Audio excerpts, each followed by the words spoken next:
नमस्कार प्रणाम दोस्तों, मैं हूं मतीउर रहमान। हम बातचीत करने वाले हैं भोजपुरी के सुपरस्टार प्रमोद प्रेमी यादव के गाना के बारे में, जो कि आज प्रमोद प्रेमी सुपरस्टार गाना आया है टीचर के जेल में, और इसको सतमा महारा और प्रमोद प्रेमी ने मिलकर गाना को गाया है।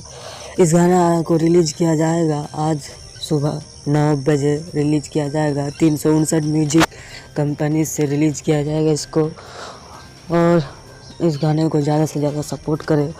और हमारे चैनल में नया है तो चैनल को सब्सक्राइब कर ले। भोजपुरी के रिलेटेड हर खबर सबसे पहले आप तक पहुँचे।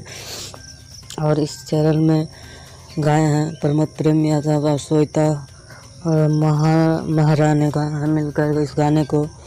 तो ज़्यादा से ज़्यादा कमेंट करें, शेयर करें, लाइक करें और हमारे चैनल को ज़्यादा से ज़्यादा सपोर्ट करें, और भोजपुरी के हर खबर आप तक पहुँचे सबसे पहले। धन्यवाद, थैंक यू सो मच।